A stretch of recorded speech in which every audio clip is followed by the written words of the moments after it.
What is good, everybody? I am back with a brand new video, and today I am back inside with another top 5 video, and today is going to be my top 5 fairway drivers. Now, with work being so busy, I have been really struggling to get outside to film, so that's why we're inside once again with this top 5 video. Bear with me. Hopefully it gets better after the holidays. With that being said, let's hop right into it. First on the list is a disc that I will talk about all the time, a disc that will stay in my bag probably forever, I would imagine, as long as I can keep finding them. And that is the Halo Leopard 3, specifically the USDGC run. I absolutely love this disc. The Leopard 3 comes in at 7.5-2.1 and is honestly my straightest disc in my bag, and the straightest disc, or fairway anyway, that I have probably ever thrown. The Leopard 3 is a pretty low profile disc that fits great in my hand for backhands, and that is the majority of the shots I am throwing the Leopard 3 on. Like I said, it is my straightest disc in the bag, and I am currently bagging 2 Leopard 3s. This purple one that has been in the bag the longest is my understable Leopard 3, which is the straighter of the two, depending on how hard I throw it. This one hyzer flips perfectly,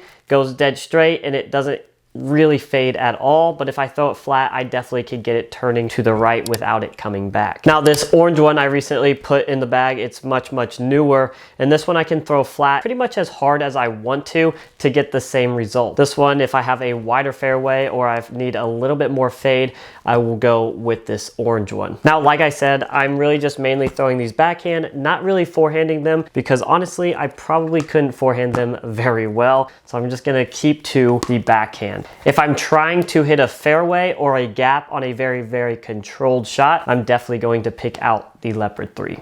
Next on the list is a disc that is probably the most reliable out of my fairways, and that is going to be the Halo Thunderbird, coming in at 9.502. I am mainly throwing forehands with the Halo Thunderbird. The Thunderbird is just stable enough to be able to withstand my forehands, and it's also a disc where if I need something more than a mid to get there, the Thunderbird I can usually rely on. Also, it's really great for those tight forehand flex shots because it has enough stability to kind of hold that straight line, maybe drift a little bit, but all in all have enough to fade out. It's a disc where I know that it's going to fade out of the angle I put it on. So if I have OB on that left side or trouble on the left side and I'm throwing forehand, the Thunderbird I can definitely trust to steer me away from that OB. Other than that, it's really just my kind of go-to hyzer disc.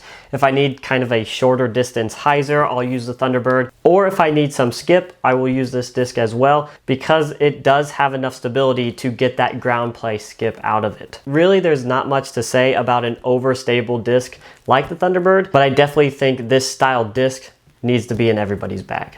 Now, coming in at number 3 is a disc that I was very hesitant to add in this top 5, considering it hasn't been out that long in 2022, and also it is a relatively overhyped disc. That being said, coming in at number 3 is the Discraft Athena. Now, let me explain myself. First off, the Athena comes in at 7.502, and many people said the Athena was basically Discraft's T-Bird. The reason I'm really liking the Athena, to be completely honest, is because I never bagged anything like it. I never really bagged a T-Bird or any sort of disc like the T-Bird. So it was always kind of a spot that was missing in my bag. My Thunderbird doesn't go as far as the Athena, and it is also more stable than the Athena. So the Athena is honestly just another club in my bag. It's a disc where I can once again trust it just like my Thunderbird, but I can push it further than my Thunderbird, and it's a whole lot straighter than my Thunderbird. It's also a disc that I feel comfortable throwing forehand and backhand. When I throw this forehand, it's pretty much dead straight with just a little amount of fade, and when I throw it backhand, it is similar, but it acts a little bit more stable than when I throw it forehand. It's a relatively flat disc, and I'm honestly a fan of the ESP plastic after already bagging an ESP zone and buzzes. I don't get a whole lot of flip up with the Athena. I mainly have to throw this disc flat if I want it to go straight. And when I throw it on hyzer, it really just kind of holds that hyzer. Now, faster arm speeds, I'm sure could get this disc to flip up to flat a little bit, but with my puny arm, I'm really not throwing hyzer flips with the Athena. But once again, I feel like it is my counterpart to my Thunderbird because it goes a little bit further, it's a little less stable, but it still has some of the same flight characteristics, just at a little bit further of a distance. It's another disc where it can stay out of trouble. I trust it, and I trust that it's gonna fade back into the fairway. Now, number 4 is a disc that was pretty hyped up in 2022, but only for a short amount of time. This hype was mainly due to the fact that it was a brand new Innova mold, and it was just a brand new disc to the Innova lineup. That disc being the Haley King Hawkeye. The Hawkeye comes in at 7.5, -1.1, and it's another very controllable fairway driver. When I first got this disc, I was very surprised at the amount of flip up it actually had, as you'll see in this clip here. I can really throw this disc on a whole lot of hyzer, flip it up to flat, and it kind of rides dead straight for a long time before it fades out. I think that's a very good trait for a fairway driver because when playing woods gaps, I find it a whole lot easier to throw hyzer flips through gaps rather than throwing flat. Just kind of helps expand that gap in your mind a little bit better. Now, the Hawkeye still is relatively flat, but it definitely has more of a play in its flight plate than the other discs that I've showed you today. Regardless, I still find the Hawkeye to be a very comfortable backhand grip, and as far as forehand goes, I really didn't throw it that much on forehands. In fact, maybe not at all. Now, I have though gotten probably 2 or 3 comments saying that they love the Hawkeye for forehands, so that's a good sign if you're looking for a controllable forehand fairway disc. Now, I'm not gonna sit here and tell you it's the best forehand fairway driver, but from the comments that I have seen,